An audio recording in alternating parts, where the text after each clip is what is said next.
Chapter 9. The Will.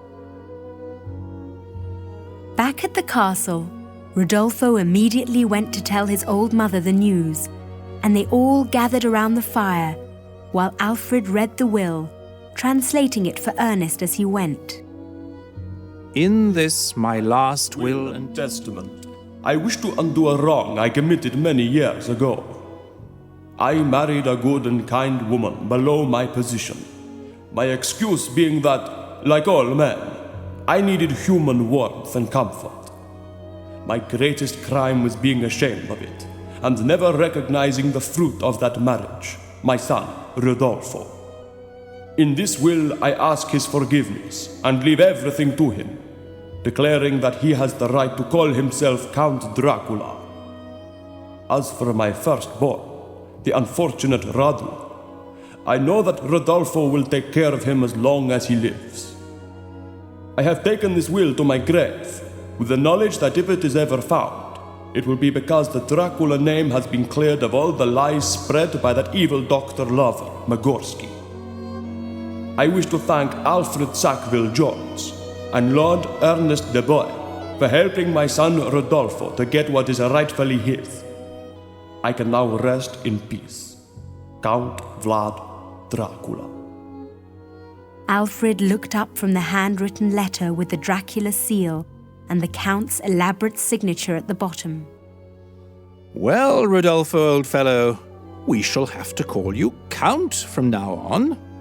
Rodolfo was so overjoyed that he got up and lifted his ancient mother into the air and kissed her 100 times on her wrinkled old face so that she actually smiled. Gregory, too, was jumping up and down, doing some sort of strange Romanian dance. Having put his mother down, Rodolfo then came and gave Alfred and Ernest kisses on both cheeks. May I suggest, Count, that we open one of the late Count's excellent bottles of German wine? I think this calls for a celebration. So the 5 of them celebrated to the early hours. They even got Ernest to join in singing some traditional Romanian songs. Of course, Alfred knew that many dangers lay ahead, but he did not wish to spoil the fun. Next morning, as usual, Alfred first said good morning to the portrait of the Count, whose cheeks were all rosy red, as if he too had drunk a little too much the night before.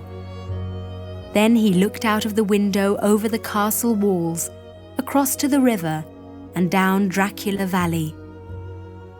The storm was over, but the snow was at least 2 feet deep. Ernest was still fast asleep, now that he had no coffins to visit or vampire bats to see. The exciting part was over for him. Alfred shook him. Wake up, old boy! Alfred, really?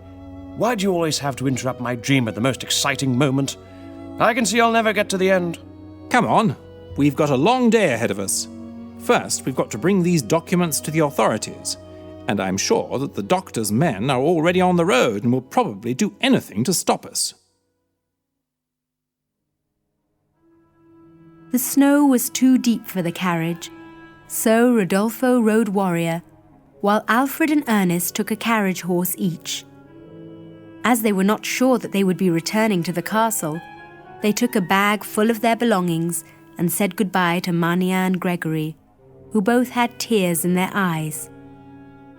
Alfred paid one last visit to their room and said goodbye to the portrait on the wall. He was almost certain he saw the Count's lips move. As they rode out of Dracula's castle, the silence was immense. All that could be heard was the muffled sounds of the river near the cemetery where the waterfall was. About a mile out, Alfred turned to Rodolfo. If the doctor's men try to attack us, where is the most likely spot? Either where the valley narrows, or where we have to cross the river about a mile out of Vilcha. They said little, just kept their eyes on the hills and trees around them, where a man with a gun might be hiding. The doctor's men, were not waiting at the narrow pass, which surprised Rodolfo, and he wondered whether the doctor was going to attack them after all. Alfred, however, was sure that he would, and so when they were halfway across the river, he stopped. Gentlemen, get your guns ready. No sooner had he spoken than a gun appeared from behind a tree and a shot rang out. The bullet whistled past Ernest's ear. Good heavens, that was close! They jumped off their horses and ran for shelter. They could now see that there were 3 attackers. Ernest, who had more experience fighting than the others, took charge. Rodolfo, is it possible to cross the river at any other point? About half a mile farther up, but there is no road. If you'll let me have a warrior, I'll manage it all right. You keep them busy while I approach from behind. So Ernest got up on the beautiful white horse, which was almost invisible in the snow, and rode off upriver. About half an hour later, a shot rang out, and they saw a body fall from behind one of the trees. Alfred saw his chance. Rodolfo, let's get to the other side. Ernest won't give them any time to think about us. 2 minutes later, they were on the other side. By this time, Ernest had hit another, and the third had laid down his gun and was holding up a white handkerchief. Ernest appeared from behind a tree, followed by Warrior. Well, that wasn't too difficult. Then, out of the corner of his eye, Alfred saw a movement. It was the wounded man who was pointing his gun at Rodolfo. Rodolfo, get down! But it was too late. Rodolfo fell to the ground, his blood spilling onto the white snow. Ernest pointed his gun and shot the man. Ernest examined Rodolfo and found that he was still breathing, but the bullet had entered his chest and he was bleeding badly. We've got to get him to Vilcha quickly.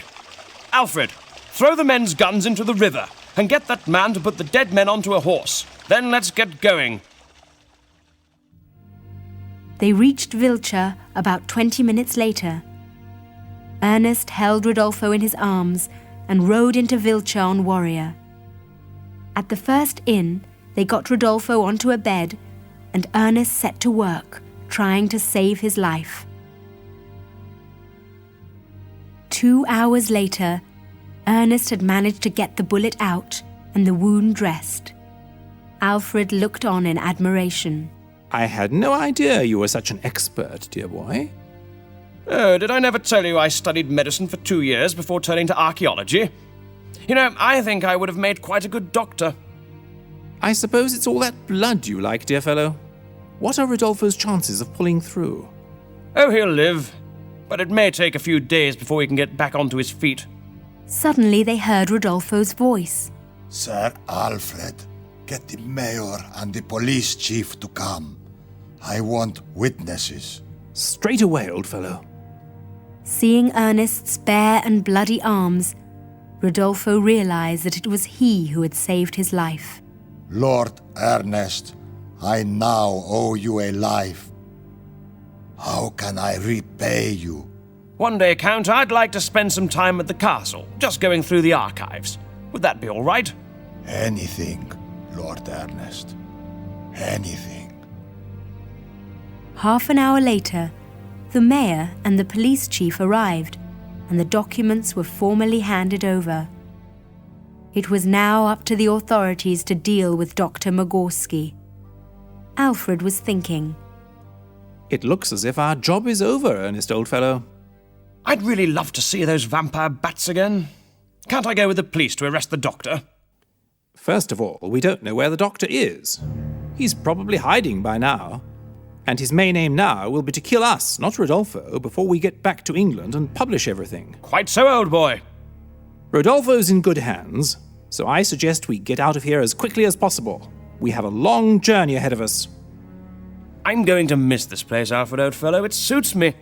I can't altogether agree with you, old boy. But I do believe Rodolfo will make a very good count.